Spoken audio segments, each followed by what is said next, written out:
Bismillahirrahmanirrahim. Assalamualaikum warahmatullahi wabarakatuh.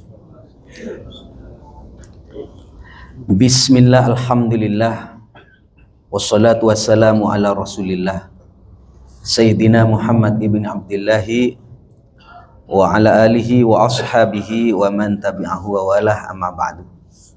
Para jemaah sekalian, mari kita lanjutkan kegiatan zuhur ini dengan kajian singkat.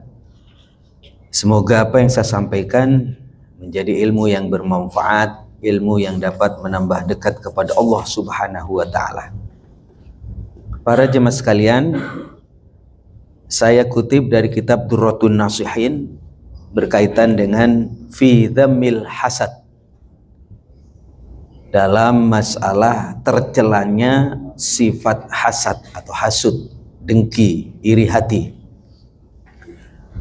Saya kutip di dalam Al-Quran surat Al-Maidah. A'udzubillahi minasyaitonir rajim. Bismillahirrahmanirrahim. Watlu 'alaihim naba'a bnai Adam bil haqq idh qarraba qurbanan fatuqabbala min ahadihima wa lam yutaqabbal minal akhar qala la aqtulannak qala innama yataqabbalu Allahu minal muttaqin. Watlu alaihim, bacakan hai Muhammad atas mereka, termasuk kepada kita, ingatkan tentang apa? Naba abnai Adam, sejarah dua putra Nabi Adam, yakni Qabil dan Habil.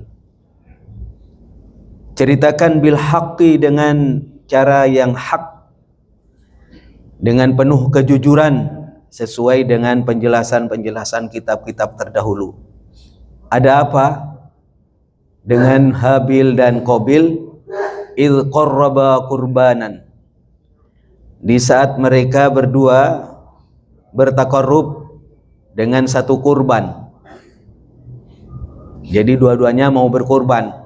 Ternyata fatuqabbala min ahadihima, yang diterima cuma salah satunya, walam yutaqabbal minal akhar, yang lain ditolak.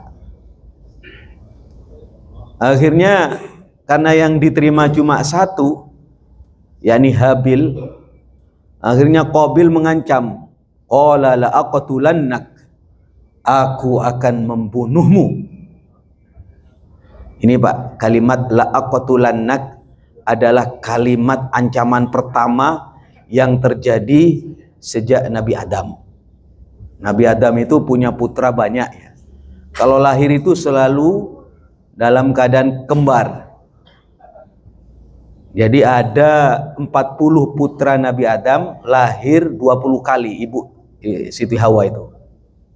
20 kali 22 berarti ya 40. Di antaranya yang pertama itu adalah Qabil. Nah, punya kembaran perempuan, Habil punya kembaran perempuan. Akhirnya dinikahkan selang-seling gitu. Karena saat itu memang syariatnya masih memperbolehkan ya. Kalau saudara sekandung kan harusnya nggak boleh. Tapi memang nggak ada lagi saat itu. Qala la aqtulannak, aku akan membunuhmu.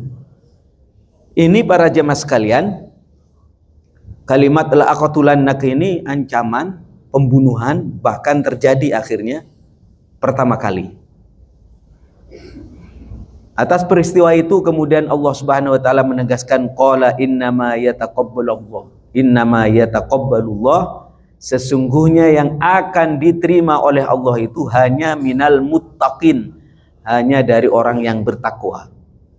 Ayat ini menegaskan wa fi isyaratin. Ini wa fi isyaratun, ada isyarah, ada petunjuk dari ayat ini. Ila annal hasid, sesungguhnya orang yang hasud, orang yang iri, orang yang dengki, yang bagi ayyarahir manahu min taqsirihi, dia memandang bahwasanya kegagalannya itu atas ya kesembronoannya dia, kesalahan dia. Jadi jangan sampai kita kemudian menimpakan kesalahan kepada orang lain. Saya gagal, dia kok sukses. Saya gagal, dia kok maju. Lantas kemudian kita mengatakan, dia main dukun, dia main belakang. Ya dia sebenarnya nggak berhak dan sebagainya. Seharusnya nggak begitu. Dengan ayat ini Allah Subhanahu wa taala menegaskan yang diterima oleh Allah hanya orang yang muttaqin, bukan orang yang hasud. Dan seharusnya wa yajtahidu fi tahsili ma sharal mahsud, seharusnya orang yang hasud itu bagaimana sekiranya berupaya memperbaiki perilakunya, prestasinya, bukan menyalahkan orang lain, bahkan membunuh. Kalau dulu kan membunuh fisik, sekarang bisa membunuh karakter dan sebagainya. Karena itu sederhananya hasud atau iri hati itu ya penyakit SMS, Pak ya. Penyakit SMS itu adalah penyakit senang melihat orang lain susah, susah melihat orang lain senang. Nah, itu penyakit hasud itu. Jangan seperti itu, bahaya ini.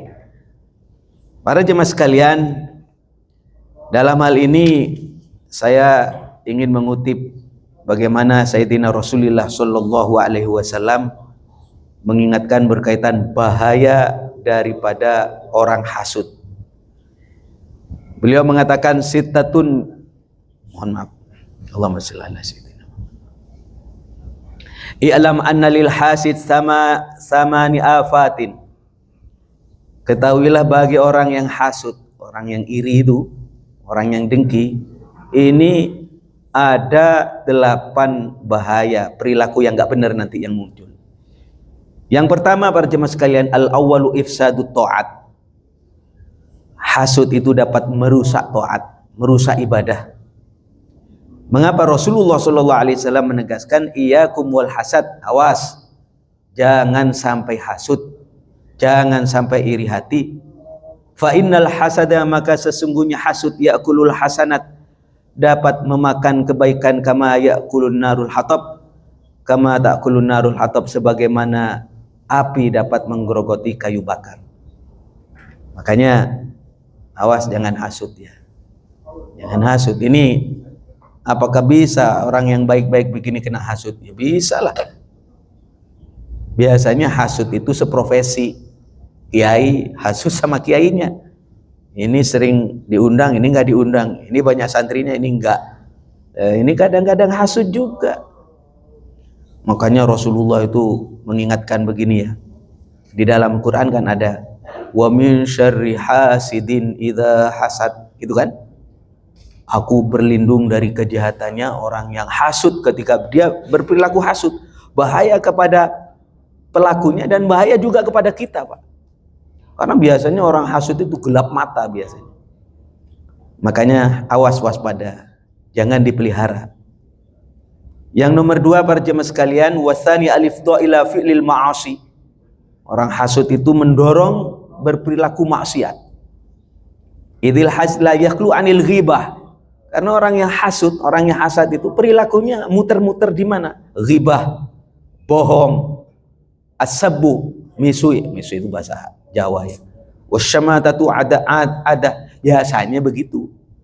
Udah, kalau orang hasud itu perilakunya muter-muter di situ. Dosanya ghibah, bohong. Ya. Wasali sahirmanus syafa'ah. Yang nomor 3 bahaya daripada hasud adalah terhalangnya mendapat syafaat pertolongan Sayyidina Rasulullah Muhammad sallallahu alaihi wasallam. Maka Rasulullah menyampaikan begini, laisa minni dzu hasadin wala dzu namimatin wala dzu kahana wala ana minhu. Jadi Rasulullah sallallahu alaihi wasallam menyampaikan, bukan golonganku orang yang hasud, orang yang suka mengadu domba, orang yang senang datang ke dukun. Dia bukan golonganku. Artinya dia tidak akan mendapat syafaat Sayyidina Rasulullah Muhammad sallallahu alaihi wasallam. Berbicara syafaat, Pak, kita ini butuh syafaat pasti satu saat. Di akhirat itu ada syafaatul uzma, syafaat yang agung yang hanya diberikan oleh Allah kepada Nabi Muhammad sallallahu alaihi wasallam. Di saat kita kebingungan, panik di arah mahsyar itu, siapa yang bisa menolong? Nabi Adam enggak berani. Nabi Ibrahim enggak berani. Nabi-nabi yang lain pada malu. Mereka mengatakan nafsi, nafsi, masing-masing. Aku mikirin diriku, boro-boro mikirin orang lain. Hanya satu nabi yang ketika dimintakan syafaat, minta pertolongan, langsung menjawab, mana ummati, ummati, mana umatku, mana umatku. Dicari oleh Nabi Muhammad. Ya, di antara orang yang terang kelihatan itu dari sekian miliar manusia itu, Rasulullah menyampaikan begini, bahwa orang yang paling tampak di hadapanku besok di hari kiamat adalah aktsaruhum alayya sholatan, orang yang paling banyak membaca sholawat kepadaku. Ayo biasakan baca sholawat Pak ya, sallallahu ala Muhammad, sallallahu ala Muhammad, diam-diam sholawat gitu. Yang nomor 4 para jemaah sekalian, warabi dukhulun nar, yang jelas orang yang hasud masuk neraka. Dan yang nomor 5, wal khamis alifdha ila idraril wair, orang yang hasud itu bisa mendorong melakukan bahaya, melakukan hal yang negatif, kejahatan terhadap orang lain. Kenapa para jemaah sekalian? Falidha amarallahu ta'ala bil isti'adah, karena itu Allah subhanahu wa ta'ala menyuruh kita untuk isti'adah, mohon perlindungan, min syarri hasidin idza hasad. Itu qala alaihi salatu wasallam. Makanya hati-hati, Rasulullah mengajarkan begini, ista'inu ala qada'il hawaij bil kitman. Kalau engkau punya kepentingan, punya cita-cita, punya rencana besar, senyap saja, jangan cerita-cerita ke orang. Cerita-cerita orang disamber idenya nanti. Cerita-cerita ke orang, belum apa-apa sudah hasud. Kenapa? Fa inna kulladzi nikmatin mahsud. Sesungguhnya orang yang punya nikmat selalu ada yang hasud, Pak. Bapak beli rumah, pasti ada yang dengki. Bapak naik pangkat, ada yang nggak suka. Biasa itu. Makanya hati-hati. Kita ini jangan sampai satu, mendorong, menggelitik orang lain untuk hasud kepada kita, pamer-pamer. Ngapain sih? Ya. Makanya dalam hal ini Rasulullah Shallallahu Alaihi Wasallam mengingatkan, awas kalau kau punya kepentingan, punya hajat, punya cita-cita, senyap saja, senyap. Kalau sudah sukses baru. Itu pun nggak usah manas-manasin orang ya. Pamer jangan ya.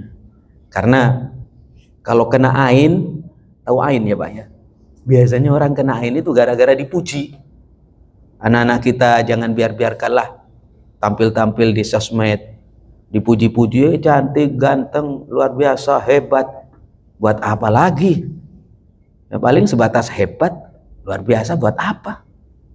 Kadang-kadang anak-anak kita nih jatuh, sakit, macam-macam, lumer Pak, gara-gara pujian orang itu nggak kuat. Nah ini yang nomor 6 para jemaah sekalian, wasadisah at-ta'ab, orang hasud itu capek, sedih, susah, min wairi faidatin, nggak ada gunanya, nggak ada faidahnya. Kan ada ya orang capek, selesai itu dapat gaji. Orang sedih, susah, selesai itu dapat sesuatu yang nyaman. Ini nggak ada guna. Ngapain kita hasud? Ya, nggak ada guna. Karena tiap hari Pak, kalau kita hasud ini dipelihara ini terus akan cari mangsa ini. Hasud ini sifat itu butuh mausuf. Saya bilang ini putih nih. Ini putih ini sifat, butuh tempat, mesti butuh tempat ini. Entah nempel kemana, entah nempel ke baju, entah nempel ke kain, ke bahan. Nah, makanya Allah itu bukan sifat. Allah itu zat yang bersifatan dengan sifat. Nah, kalau umpamanya kita pelihara sifat hasud, kita mengatakan nanti saya sentil aja dia, saya habisin aja karirnya. Apa selesai begitu? Enggak Pak. Mungkin musuh kita ini selesai, udah terpental, hilang dari lingkaran saya, selesai urusan. Sifat itu. Setelah itu datanglah orang yang dapat nikmat yang lain. Loh, kita hatinya panas lagi. Sampai kapan panas itu? Makanya dikatakan as-sadis at-ta'ab wal ham min ghairi faidatin. bal ma'awizrin wa ma'asyatin. Bahkan mendapatkan dosa kan karena benci terus. Karena tiap hari Allah ini kaya, ini naik pangkat, ini alim, pokoknya ini mulia. Setiap hari Allah kasih. Kita yang hasud hanya ya marah-marah mulu. Capek Pak. Yang terakhir para jemaah sekalian, wasabi'ah yang nomor 7 adalah gelapnya hati. Hatinya keras.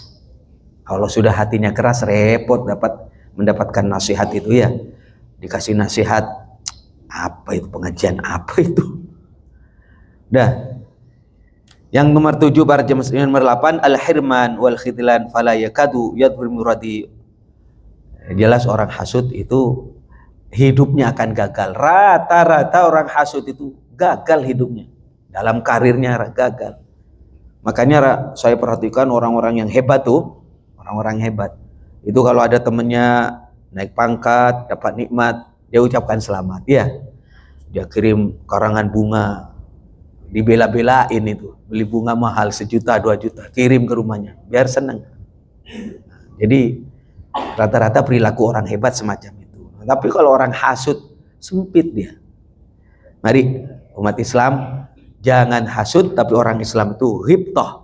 Boleh kalau ghibthah, Pak. Ada orang kaya, orang ahli ibadah, orang ahli sedekah. Kemudian kita saya pingin seperti itu ya Allah. Dia kaya, ahli ibadah, pingin saya seperti itu. Boleh. Yang tidak boleh itu ada orang dapat nikmat, kemudian kita berpikir nikmat itu hilang kalau bisa pindah kepada saya. Nah, itu namanya hasud. Wala tatamannaw ma faddalallahu bihi ba'dakum 'ala ba'd. Jangan kau berharap nikmat dari orang lain itu pindah ke kita. Lirijali nasibum mimma kasabu. Laki perempuan sama. Yang laki jangan hasud kepada perempuan, perempuan jangan hasud kepada yang laki, dan seterusnya. Karena masing-masing punya bagian. Ini cerita ayat ini sababun nuzulnya itu ada sekelompok perempuan mengadu kepada Nabi. Nabi, enak ya jadi orang laki. Kenapa? Bebas. Dia bisa berjihad, dapat pahala. Kami ini dibatasi, malah kalau mau sholat penuh 1 bulan nggak bisa, harus ada haid. Kami tidak boleh keluar sembarangan, harus izin ke suami. Enak dong orang laki. Ditegur sama Allah. Wala tatamannau ma faddalallahu bihi ba'dakum 'ala. Karena masing-masing punya bagian, Pak. Ya, punya bagian untuk bisa maju. Wallahu a'lam bissawab. Mudah-mudahan ngaji singkat ini ada guna dan manfaatnya.